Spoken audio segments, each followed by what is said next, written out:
Hello guys, নতুন একটি blog নিয়ে চলে আসলাম। ব্লগটি হচ্ছে সীতাকুণ্ড যাওয়ার টোরে। তো সীতাকুণ্ড যাওয়ার জন্য আমরা সকলে রেডি হয়ে চলে আসলাম স্টেশনে এসে গাড়িতে উঠে পড়লাম। লোকাল ট্রেন হওয়ায় কোনো সিট পাইনি, তো দাঁড়িয়ে যেতে হচ্ছে আমাদের। তো ট্রেনে অনেকক্ষণ অপেক্ষা করার পর মনে হচ্ছে যে ঢাকার কাছাকাছি চলে এসেছি। তো ফাইনালি আমরা কমলাপুর রেলওয়ে স্টেশনে চলে আসলাম। এখানে অনেক সুন্দর পরিবেশ, এখানে আরো অনেক যাত্রী আছে। ট্রেন থেকে নেমে চলে যাচ্ছি আমরা স্টেশনের ভিতরে যাচ্ছি টিকিট কাটার জন্য। তো মূলত আমাদের ট্রেনটি এখন আসতে আনুমানিক 4 ঘন্টা সময় লাগবে, তাও আমরা আগে ভাগে চলে যাচ্ছি টিকিট কাটার জন্য। তো গিয়ে লাইনে দাঁড়াতে হবে আগেই। কমলাপুর রেল স্টেশনটি দেখতে অনেক সুন্দর। অনেকক্ষণ অপেক্ষা করার পর ফাইনালি টিকিট দেওয়া শুরু হয়ে গিয়েছে। তো বন্ধু লাইনে দাঁড়িয়ে গেল টিকিটের জন্য, টিকিট কাটার জন্য। বন্ধু অনেকক্ষণ ধরে লাইনে দাঁড়িয়ে আছে, বন্ধুর অনেক পরিশ্রম হচ্ছে মনে হয়।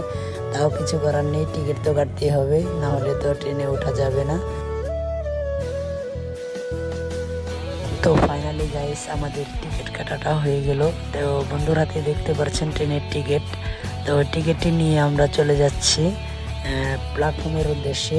এটি হচ্ছে চট্টগ্রাম লোকাল এক্সপ্রেস ট্রেনের টিকিট। তো টিকিটটি নিয়ে আমাদের প্ল্যাটফর্মের ভিতরে প্রবেশ করতে হবে। তো প্ল্যাটফর্মের উদ্দেশ্যে আমরা যাচ্ছি, তো যেতে থাকি, সাথেই থাকি।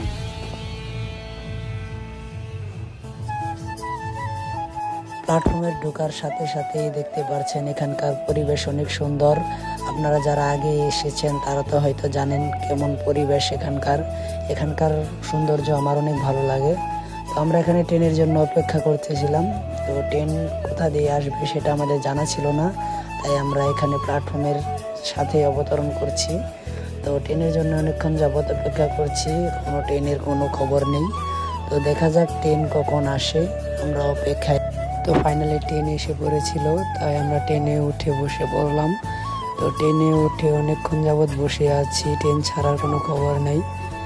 ট্রেনটি ছাড়ার পরে অনেক ট্যুরের যাত্রীরা নাচানাচি করছিল। এই ট্রেনটিতে বেশিরভাগ যাত্রী রয়েছে, সবাই ট্যুরে যাচ্ছে, তাই তারা অনেকভাবে আনন্দ করছে। কিছুক্ষণ যাওয়ার পর বন্ধুদের অবস্থা দেখতেই তো পারছেন। সারাদিন অনেক পরিশ্রম হওয়ায় আমাদের এই অবস্থা। এখানকার অনেক যাত্রী সবাই ঘুমিয়ে রয়েছে। দেখতে দেখতে সকাল হয়ে গিয়েছে। তো ট্রেন থেকে বাহিরের পাহাড়ের দৃশ্যগুলো অনেক দেখতে সুন্দর লাগছিল। তো আপনারা আসলে দেখলে বুঝতে পারবেন এখানকার সৌন্দর্য অনেক ভালো লাগার মতো একটি পরিবেশ।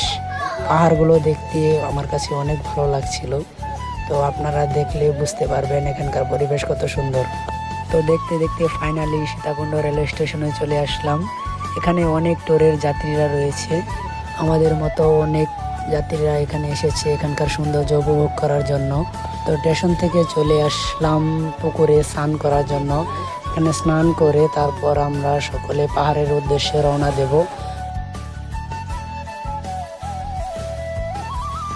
তো স্নান করার পরে আমরা চলে আসলাম লাঠি কেনার জন্য। তো এখান থেকে লাঠি নিয়ে আমরা সোজা চলে যাব পাহাড়ের উদ্দেশ্যে। পাহাড়ের রাস্তাগুলো ভয়াবহ হওয়ার কারণে লাঠির সাহায্যে আমাদের উঠতে অনেক সুবিধা হয়। তো লাঠি নিয়ে আমরা সোজাসুজি রওনা দিয়ে দিলাম পাহাড়ের উদ্দেশ্যে। ওই যে উপরে মন্দির দেখা যাচ্ছে ওইখানে আমরা যাব। তো আমরা যেতে থাকি, দেখি কতটা সময় লাগে। শুনেছি এখানে যেতে নাকি 3 ঘন্টা সময় লাগে। তো দেখা যাক কতক্ষণ সময় লাগে। তো যেতে যেতে একটি ভিডিও করে নিলাম। আসলে এখানকার সৌন্দর্য অনেক মন মুগ্ধকর, এখানকার পরিবেশ আমার অনেক ভালো লাগে। তো এখানের পাহাড়ি অঞ্চল, এখানের পশু পাখি, এখানকার সৌন্দর্য আপনারা আসলে দেখতে পারবেন। তো কিছুক্ষণ আসার পরে এখানে চলে আসলাম সীতাকুণ্ড মন্দিরের গেট। তো গেটটি পার হয়ে আমরা বাঁ দিকে যেতে শুরু করব। এখান দিয়ে গেলে আমরা মন্দিরের উপরে যেতে পারবো। তো আমরা বাঁ দিকে রাস্তাটা দিয়ে সকল বন্ধুরা যাত্রা শুরু করলাম। প্রায় অনেকটা রাস্তা আসার পর এখানে আমরা সবাই জিরোতে বসলাম, এক একজন এক এক জায়গায় বসে আছি, দেখতে তো পারছেন। পরিশ্রম হলেও কিছু করার নেই। এখানে আমরা মন্দিরের সৌন্দর্য এবং পাহাড় ও প্রাকৃতিক সৌন্দর্য উপভোগ করার জন্য আমরা এত কষ্ট করে এসেছি। কিছুক্ষণ জিরানোর পরে আবার আমরা যাত্রা শুরু করলাম। এখানকার রাস্তা দেখতেই তো পারছেন আপনারা কি ভয়াবহ, তাও এই রাস্তা দিয়ে যেতে হবে। যাওয়ার পরে হঠাৎ করে একটি বানরের সাথে দেখা হয়ে গেল। বন্ধু বানরকে কলা দিচ্ছে খাওয়ার জন্য। বান্দর কলাটি নিয়ে মজা করে খাচ্ছে, দেখতে তো পারছেন এখানে। এই যে বান্দর, এই যে আরেকটা বান্দর ভিডিও ভাইরাল, দুই বান্দর এই ভিডিও। আমরা অনেকক্ষণ আসার পর ফাইনালি মন্দিরে চলে আসলাম। এটাই হচ্ছে প্রথম মন্দির। মন্দিরের এখানে অনেক সুন্দর পরিবেশ, অনেক সুন্দর জায়গা। এখানে অনেকে আসে ঘুরতে, ছবি তুলতে, ভিডিও করতে। আমরা আসছি মূলত মন্দির দেখার জন্য। এখন আমরা চলে যাব সবার উপরে যে মন্দিরটা, ওই মন্দিরে এখন আমরা যাব। এই মন্দির থেকে এখন ঘুরে আসলাম, এখন যাব ওই উপরের মন্দিরটিতে। আসলে এই মন্দিরটিতে আসার আমার ছোট থেকেই অনেক স্বপ্ন ছিল, এই মন্দিরটি ঘুরব। তো ফাইনালি আজ এই স্বপ্নটি আমার পূরণ হয়ে গেল। তো ফাইনালি উপরের মন্দিরটিতেও চলে আসলাম। মন্দিরটি আমার কাছে অনেক ভালো লাগলো।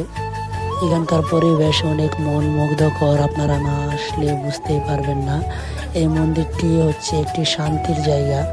মন্দিরের উপর থেকে নিচের ভিউগুলো দেখতে তো পারছেন, এখানে অনেক সুন্দর ভিউ, অনেক মন মুগ্ধকর পরিবেশ। এখানে না আসলে বুঝতেই পারতাম না এমন সুন্দর জায়গা আদৌ কি আছে কি না। এই মন্দিরটি আমার অনেক ভালো লাগে, অনেক সুন্দর জায়গা এই মন্দিরটি।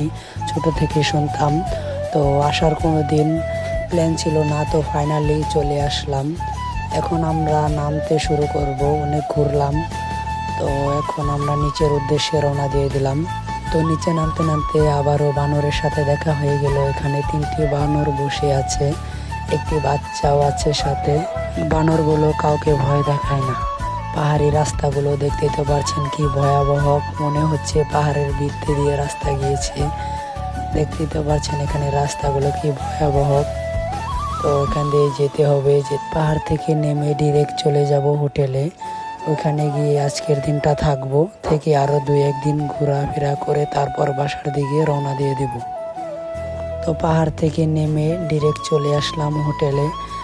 হোটেলে রাতটা কাটিয়ে আবার কালকে সকালে ইকো পার্কের উদ্দেশ্যে রওনা দিয়ে দেব। ওই জায়গার ওয়েদারগুলো অনেক সুন্দর, এখানকার মানুষের সাথে পরিচিত হয়ে জানতে পারলাম। তো ওখানে গেলেই বুঝতে পারবো। তো ফাইনালি হোটেলের ভিতরে চলে আসলাম। হোটেলের পরিবেশটা অনেক ভালো লাগলো আমার কাছে।